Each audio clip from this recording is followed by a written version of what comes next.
Hello and welcome to the Leadership Studio by ETEducation in association with Coursera. The theme we're spotlighting today is Advancing Higher Education Curriculum to Careers. And we have a very cheerful panel assembled for you here today. But before that, allow me to give you a brief introduction. We are going to be exploring the evolving landscape of education, including the rise of online learning, the trend of industry microcredentials, and the transformative role of AI and ChatGPT in learning. We will also be discussing the impact that these changes will have on the future job market and how they are shaping the experiences and expectations of students. We're so excited to welcome our esteemed panel of our speakers today, starting off with Professor Amit Ganatra. He's the Vice-Chancellor of Parul University. Thank you for joining us, sir. Pleasure, ma'am. Thank you so much for taking your time, and also would love to introduce Rahul Singhi of Poornima Group. He's the chairman. Thank you for joining us. Thank you for calling. And we have Prashasti Rastogi, no stranger to us. She's a director at Coursera. Thank you, Prashasti. Nice to be here. Lovely to see you. And a very good morning to Professor Dr. Sandeep Chakravorty, the Executive President of Indus University. Thank you, ma'am. Thank you for all your time. Now let me start it off with a question to set the base for our panel today. All of you are esteemed leaders of education, and in your view, what are the sort of challenges and opportunities that you're seeing in the landscape today? So thank you for this opportunity. The challenges what we face right now is the integration of technology into curriculum. This is the first challenge. Second challenge is there is a cutthroat competition. You can see that foreign universities are also going to come and start their universities here. So there is a cutthroat competition and we have to keep ourselves updated, upgraded, skilled. NEP implementation is a challenge. In certain faculties, we have already implemented at our own university. But in professional courses, still we are about to receive the guidelines from AICTE, Pharmacy Council and all. So it is really a challenge to have all the recommendation implemented according to NEP 2020. Another challenge what I see is how this AI, machine learning and other kind of advanced courses to be integrated into the curriculum, and how this knowledge and skill to be imparted to the teachers also as well as to the students also.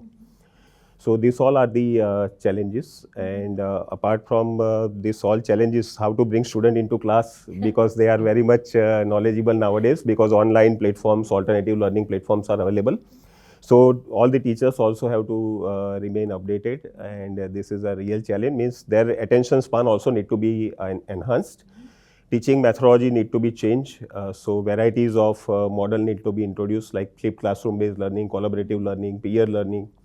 So this all, unless and until we do a lot of experiment, I think the quality education and skill need to be imparted is very difficult. Absolutely. So right skill need to be imparted by university, which is a need of an hour. This is very important according to me.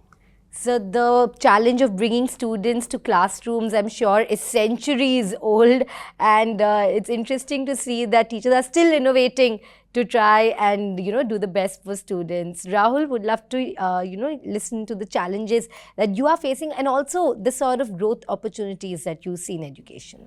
So if I talk about challenges, most of the things are said by sir.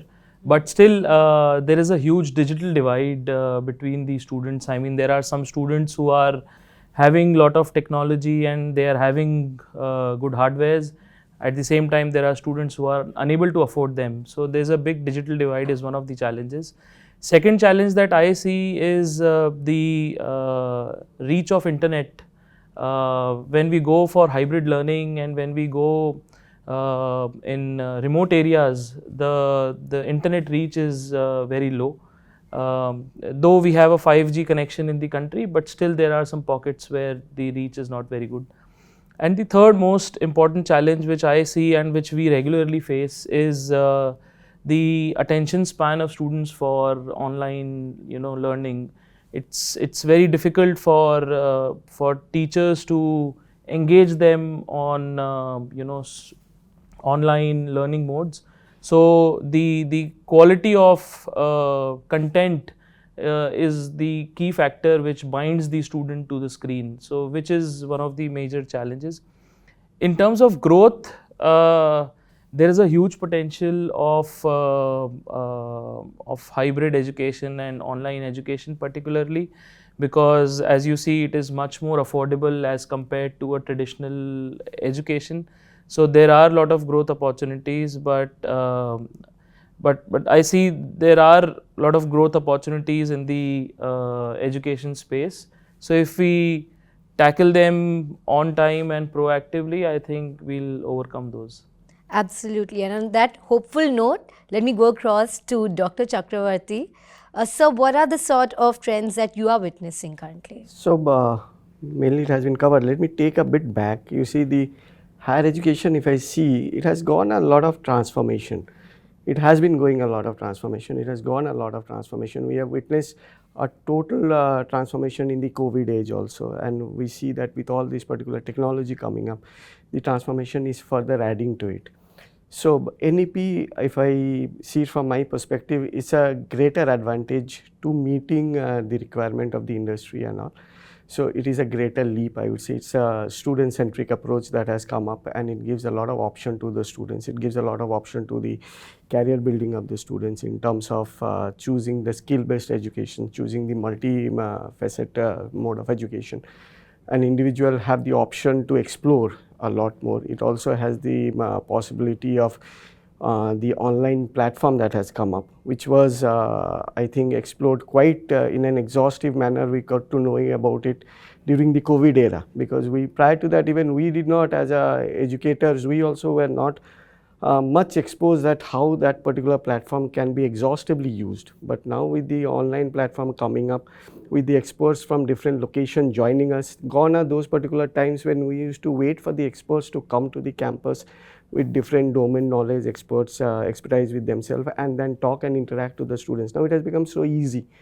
The industry experts from different corners can connect, but yes, the challenges, as rightly mentioned by Rahul, that there are the internet issues, there are the infrastructural issues and all, but the digital platform has given that particular exposure to the students, has given that particular benefit to the educators, that yes, now in today's era, a lot can be achieved, a lot in the connection to make the students industry ready can be done in form of the expertise, in form of the courses that are available in the online platform. Students can pick and choose as per the requirement of the career that an individual is looking for. That particular freedom has been given to an individual, and they can take their career graph on that particular direction. So the major challenge is to get sync with that thought process. So an individual, a faculty member, as an educator, we also have to do a lot of unlearning before we learn. So that unlearning thing, that I would say, that particular mindset to do away with certain courses and give space to those new courses to come into the curriculum, so that it really become beneficial to the students, and the students can take it in the right perspective for the entire gain of them. I think that is the major challenge. So the faculties needs to reskill themselves, they need to upskill themselves with all those particular technological advancement, so that they can give it back to the students, and then students can take it in the right perspective and then meet the requirement. So I think that's a major challenge, according to me, what I would say, that we need to also unlearn and then relearn ourselves and upskill ourselves for the greater benefit of the students, so that the students get the better benefit of it and get the broader perspective and get to use it in the right form for the perspective which will give them a brighter career, like you have told, curriculum to career. So to take it from curriculum to career, it is required that we take it in the right form. Absolutely. And one unifying factor from all your experiences, I feel, is online learning. So I want to shed some light on that now. Online learning for credit. Today, many universities are incorporating global online content into their curriculum for credit to bridge gaps and to enhance industry-aligned learning for students. How are you building a curriculum that is agile and prepare students for the real world? I'll start off with you, Rahul. We have incorporated a lot of online credit courses into the curriculum, and we have taken a disciplinary approach. So a computer science student, if he wishes to have some credits for, let's say, history or music, we have incorporated that through value added courses and online courses. Similarly, an architecture students, if he wants to have some credit courses for economics, so we have taken the online mode of learning. So it helps that students can learn from anywhere in the world, and it reduces the pressure on a student to pursue only one stream, and he or she can also pursue something for which he or she is passionate about. So we have taken this multidisciplinary role, and there are a lot of platforms which we are using at the moment, which helps our students to take the online credit courses. Honestly, listening to you, I wish I had that opportunity as well. So it's so fantastic that a student does not have to restrict themselves because you're so young and you're starting out. You don't know exactly what you want. So it's fantastic, this whole multidisciplinary approach, sir, that we're looking at. Yes. So as per UGC guideline, also now 40% of the courses can be offered online. And we have successfully implemented, like credits are to be earned by the student from the platform like Coursera, NPTEL, Swayam, edX. And we have successfully implemented that, and credits have been transferred. Now, I think with Coursera, evaluation is also getting done through this online platform. So capstone project, quiz, assignment submission. So that will reduce the burden from the university side also. Now there are two different mode of education, online and offline. So in online education also we can explore this in a larger extent. So we offer online education right now in 13 different programs, and almost 3,000 plus enrollment have already been done in last 3 batches. So I think yes, we are going to explore all this by doing partnership with Coursera, which we are exploring right now with NPTEL and all. So yeah, so a lot of varieties, different perspectives can be added in student gaining knowledge, because I am taking the course and I am teaching the course. So I think both the perspectives can be combined and students have a better knowledge and the skill. I think it's only right that we bring Prashasti into the discussion now. They're exploring a partnership with you at Coursera. So tell us, Prashasti, how do you enhance online learning with credits? Yeah, great question. There are two problems to solve in the Indian higher education landscape, right? First problem is pointing to what Rahul said. How do you bring in more enrollment into higher education? Because right now we are struggling to go beyond 27% gross enrollment ratio in higher education. And it is related to India aspiring to be a $10 trillion economy. We need that workforce. So we need more people to be educated and skilled. Second problem statement for online learning is there is not enough faculty in industry-aligned skills to bring that curriculum agility and relevance into the curriculums. How do you make sure that by the time the faculty upskilling happens, you're not missing the train and the students are ready and employable for the industry that is rapidly being disruptive by technologies like generative AI? There's a McKinsey survey that says 74% productivity gains by implementing AI in education, right? So online learning is acceptable across these two paradigms, and we work with multiple campuses around the world, and campuses are telling us we need two primary things. One thing is we need scalable credit eligible content, which is interdisciplinary, so that a student from any stream can gain skills which will make them gainfully employed in the industry of today. As a commerce student, I should be able to understand fundamentals of generative AI, do AI-based data analytics, and be employable. As a humanities student, I should understand content and digital marketing. As an engineering student in the mechanical branch, I should understand industrial IoT and automation, because that's where the jobs are, right? The second thing that universities are telling us is industry and academia partnership. While it's great to have multiple MOUs and talk about how we can exchange intellectual capital, we also need it in a scalable fashion. So industry micro-credentials, which the industry has created, which are job-aligned, tagged to skills, and gives applied learning skills to students, are very, very relevant to be included into curriculum, and that too for credit. And industry is moving towards skill-first hiring. they would appreciate and acknowledge these micro-credentials because skills signaled there are very, very tangible. And at the same time, while we are talking about these two pillars that the universities need to do, to drive that change, university systems also need to redefine their entire student flow according to AI, because there are so many things that the system needs to change to make space for this transformation to happen. In India, national education policy has already laid the path and now also given autonomy to institutions to do those things that the policy is recommending. So I think that's where online learning comes as a great partner. You know, when we speak about online learning, industry micro-credentials also go hand in hand with them, as you mentioned, Prashasti. So I'll take that across to Dr. Chakravorty. So how do these sort of industry certificates, such as those from Google, IBM, Meta, help students prepare for high-demand jobs?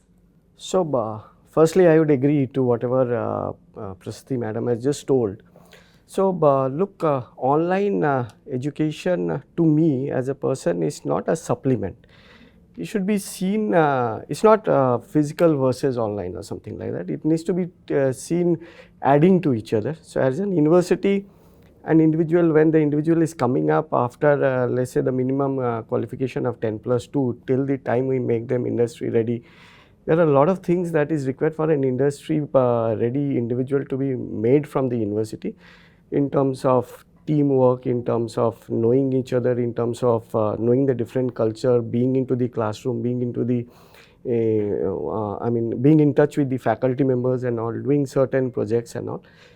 Side by side is also necessary to earn those skills in form of a credit system. Yes, if it is not credited, then the entire value of it or the worth of it does not come up. So, if I want to make that particular individual industry ready after, in due course of time, in 4 years down the line when he is taking the courses, the only way and the means to achieve it is in form of the, I would say, the experts coming in from the industry, and that need not be present in the physical form, in form of a classroom, can be taken up in form of a skill-based, I would say, courses being offered by different platforms, Coursera playing a major role into it. So, that gives them an edge, an individual passing out and going with additional sort of skills. The industry definitely is going to value that particular skills that is going to come up, and ultimately as an university, that becomes one of our, I would say, duties to ensure that the student is made ready for the industry from day one. So, if we can place it rightly, that these are the skills that the industry is looking for, and these are the ways in which the micro electives can be taken, or the micro credentials can be taken up, and you can stack it one after the other and see that you are meeting those particular requirements within your span of study in the campus. I think there is nothing like it, and the online platform and the platforms like edX, Coursera that they are playing is a complement, I would say, and that gives a lot of facilities to the students down the line, if it is planned in a right way to get the right skill out of it. And rightly told by ma'am also, that there is no means that an AI, a generative AI, cannot be learnt by someone who is doing a arts or who is doing a BCom and all. It's a choice, provided the prerequisites are there and he or she can make it in that particular form, and he or she can make their curriculum in that particular form. Why not? Why not give that particular options? So, that options, that diversifications, that form of experts coming and joining from different sectors, giving their best, I think that is only possible through these sort of platforms and through the online media that is available. You know, now I totally understand the demand that students now have for these micro credentials from industries. It makes sense when you put it in context like that, so the sort of immense opportunities that they provide. Now, another problem that universities are tackling very effectively is the upskilling of faculty, because students are so tech savvy, and also with the adoption of AI and ML and shifting employability skills and the sort of focus that NEP has now put on faculty, it's become paramount to upskill them. How are you doing that? See, in our universities, we have made it compulsory that every staff member, those who are teaching staff member, they have to approach the industry twice in a year, one during summer vacation, one during winter vacation. So of course they will come to know about how the industries are using the technology, which are the industrial use cases, applications and all that, right? So of course they are going to get altogether different perspectives, so from knowledge to a skill. Second part, we have made it compulsory for every teaching staff member. They have to register and enroll for one online course at least from all the platform what you have said. So within 6 months they have to finish that, and then they have to become the instructor and they have to run that academy also. And then they are going to train the student intern to impart the knowledge and skill. Apart from that, they have to attend certain faculty development program, orientation program, refresher program, because when they join, we have orientation program, but every 6 months they have to attend STTPs within the college, workshops. It is mandatory. So we have APIs calculations, and their promotion increments are always based on that. So no option is left, right? You have to keep yourself updated, upgraded. And yes, their standing should be different from crowd also, and that's why, and they have to survive. Then of course they have to learn new things, new skill. So this all various flavors we are providing, and no option is left. Everybody has to contribute in terms of attending workshop, STTPs, FDP, refresher program, and registering for this certification and undergoing training during industry during summer and winter vacation, this industrial training. This is what we call faculty induction to industry. Oh, okay. It's very evident to me from this that it's not just one certification, but it's constant refresher courses to keep up with the evolving demands and the sort of adoption that we're seeing. Rahul, are you witnessing this as well? Yeah, at my institution, we have not made it compulsory. We want faculty members to be self-motivated to pursue these by themselves. So instead of making it as a compulsion, we are incentivizing the faculty members who are doing it, and a good amount of incentives and bonuses are being given to faculty members who pursue these kind of courses. We motivate them, we encourage them to pursue the industry skill-based courses. We ask them to take online programs and online courses once a year or twice a year. And we are also encouraging faculty members to participate in conferences. There are incentives and reimbursements happening, but as of now not made it compulsory. We have left it on to the faculty members and their acumen to pursue these things in best interest of themselves as well as the organization. Incentivization is also a great approach for sure. Dr. Chakravorty, how do you approach this? Yeah, it's almost in similar lines as been mentioned that in their career advancement scheme and all, we had made it that those people who are taking this reskilling and taking these particular courses to keep them updated will get certain points and incentives.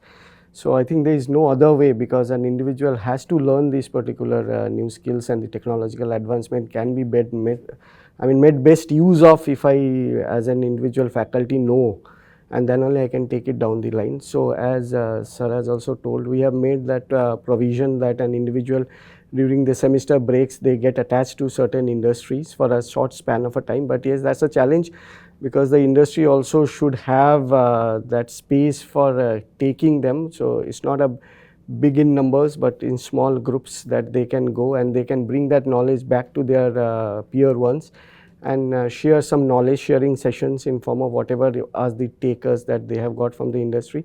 People are also encouraged in form of an incentive. So those who are taking the online courses from different platforms, the certifications are valued, and they are being given valued during their career advancement schemes that are coming up. So these are few of the things that we Can are I add doing. one more point to this? So now we are also seeing that we are asking students to pursue a lot of these programs. They are becoming far more skilled than the faculty members who have done, masters and PhD maybe 20 years back. So if they don't upskill themselves in the classroom, it will be other way around. Probably students will become teachers, and that's what is happening nowadays. Every student has having a lot of knowledge from internet, so they are directly asking the faculty members, questioning them on things that they confidently know that this person won't know. Oh, wow. So a faculty member has to upgrade. There is no option if he wants to sustain this, and he wants to become a good teacher and grow as a good teacher. Then he or she needs to have the latest knowledge and latest technical updates, and it is very much required. And we are also seeing, like we do a lot of interviews, the young people are coming up with these modern skills but they are maybe not very strong on the concepts and the foundation. Whereas people who have done PhD, they are very strong on the foundation part, but they are unable to take up the latest technology and trends. So both ways, both foundation and both the latest things are important, and we are trying to bridge that gap. Well, we need a healthy mix for sure. Yes, sir. But if teachers are involved in research continuously, I think that the depth of the subject knowledge will always increase. I have seen that those who are continuously involved in research, their teaching improves over a period of time. So if we can engage them continuously in research, in doing innovative projects and all, I think this is the best possible ways by which they can become at par with the modern students also. The best educators are also the best learners, and vice versa, for sure. Now, we touched upon this briefly, constantly, but we have to speak about it in more depth, which is AI. How do you envision the potential of AI to personalize and customize learning for students? We'll keep it short because we have paucity of time, and also I know all of you are AI experts. First and foremost, you, Doctor, please go ahead. So yeah, we have already seen like ChatGPT, generative AI, chatbots, right? So if you can't differentiate between answer is coming from machine or human, this is what is a level what we want to achieve. So yes, we are going to witness very soon like personalized learning paths according to the student's learning style. Pace of learning can be adjusted. Challenging assignments can be prepared and delivered to the student, those who are fast-paced learners. Automatic evaluation of the answer books, question answering, which you can see right now, you can get the answer. It's all about the training of the model, how you ask the question. So it's all about the task plus context plus role. So you have to mention all three together and it will give you better answer. The only difficulty what I see right now as a researcher from this field is the algorithms are somewhat biased. And that's why you will not get generalized answer as per your expectation, as per your context, as per your philosophy. So this is the real challenge, and some issue related to security and safety aspect also. Because if my question, my data, my university perspective is being used by the model for training, and if it is going to be open, then my own philosophy will be open to all and all other parts. So these are the real challenges which we are addressing through our research scholar, those who are pursuing PhD with generative AI and this prompt engineering. Well, so you of course are a foremost expert in this area, but these are all common challenges you agree upon. Bias, hallucinations. Rahul, what is your view on this? Would you like to add something? Yeah, so if I talk about my organization, I am using AI in three different manners. First is before the student is admitted to the campus. Second is during the stay of the campus. And third is when he or she is passing out from the campus. So before entering, we are using a lot of chatbots to personalize, to give them personalized scholarships. So we have a system of giving scholarships on the basis of their 12th class marks. So a 75% would get a different scholarship, whereas a 70% would get a different scholarship. And we are using AI chatbots to resolve these queries and answer them on time. Second is when they are on campus, then we are using the latest Google Cloud and the Google Classroom features, which are also integrated with the plagiarism check. So we are ensuring that all documentation that is coming to us, the submissions that are coming to us are being checked for plagiarism, that how much content is copied from ChatGPTs and what are the contents copied from each other. So we are making sure that at least we get original content over there. And third, in terms of the results and in terms of marks, we are using a lot of online techniques to assess the students, in which we are assessing the students on different themes based on their past records. So if a student who's, let's say, good in academics is being assessed on different parameters as compared to a student who's not so much good in academics, but maybe he or she is good in extracurricular and co-curricular activities. So we are assessing them on both co-curricular, extracurricular, and so it is kind of a hybrid model that we have incorporated in the system, and we are using a lot of tech-enabled, softwares and ERPs, which which is AI enabled. So both, these things help us to personalize the education more. Yes, that's a very unique way to adopt it indeed, Rahul. Would love to know how you think it's going to change the landscape, sir, AI. I think a lot of debate is going on nowadays, and people do say that it's going to change and it's bringing a lot of challenge, like rightly told by sir also in the faculty's domain and all. But I see there is no other way and option. We should see it as an enabler. Gone are those particular days when I used to refer to 10, 12 books, 20 books maybe to find out one, paraphrasing one such topic which is best given in references book. Certain topic is good in one, certain derivations are done in many easier ways in certain others. So the faculty used to combine all those, take all those particular stuff, put together, make a note which is suitable for slow learners, or I would say the weaker section of the students and all. Now those particular jobs have been made easy by the generative AI. They can refer to all those and give you a ready-made things.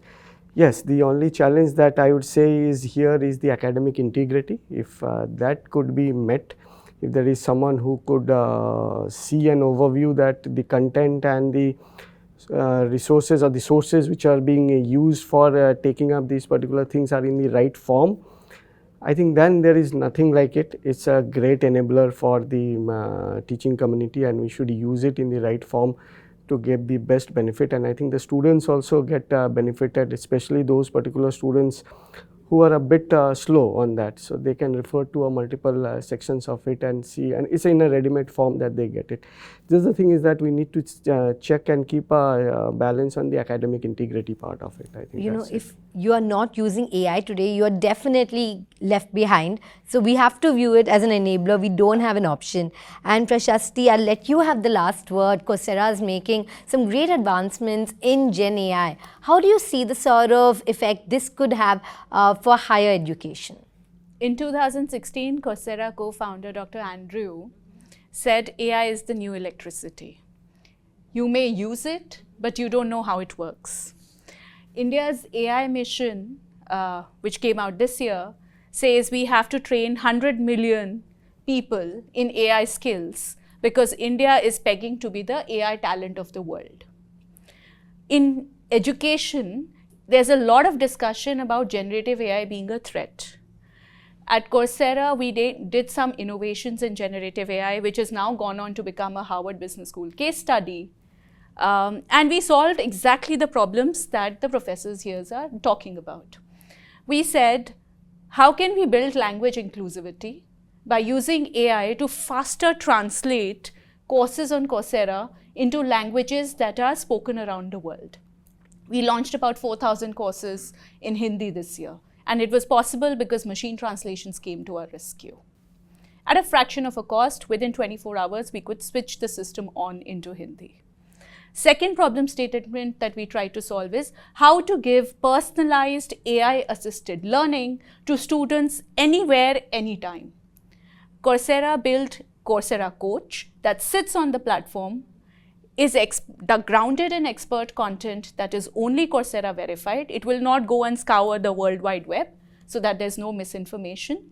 And it will answer queries from micro-learning of give me an example to this concept to what careers open up if I do this certification. So it's a range of things that the students can learn through the coach. Third piece that we try to solve is how can faculty create custom courses and custom assessments at a speed and that are also agile and modern and also industry aligned. We built something called Course Builder on generative AI technology where faculty can give program outcomes and course outcomes as inputs and generate a whole course matching their own content with Coursera content and also generate assessments which can be delivered to students anytime, anywhere at scale. You can also auto-grade them. And then you can, the analysis that comes out of it, you can actually sort students back into personalized learning pathways. So power of generative AI is infinite. We are only starting the revolution. We are only at the tip of it. And I think this is the most exciting piece that has happened in higher education in a very, very long time. Yes, it sounds magical, like the sorting hat in Harry Potter. It takes me back to that, in fact. And on that note, we do have to wrap up our discussion now, though I could listen to all of you talk about learning all day long. It's been a very valuable opportunity for me to learn about learning, and I would like to thank all our panelists and Coursera for facilitating this. Thank you so much for joining us today. And thank you for watching. And remember to keep watching our Leadership Studio at ETEducation in association with Coursera for more such insightful and passionate discussions.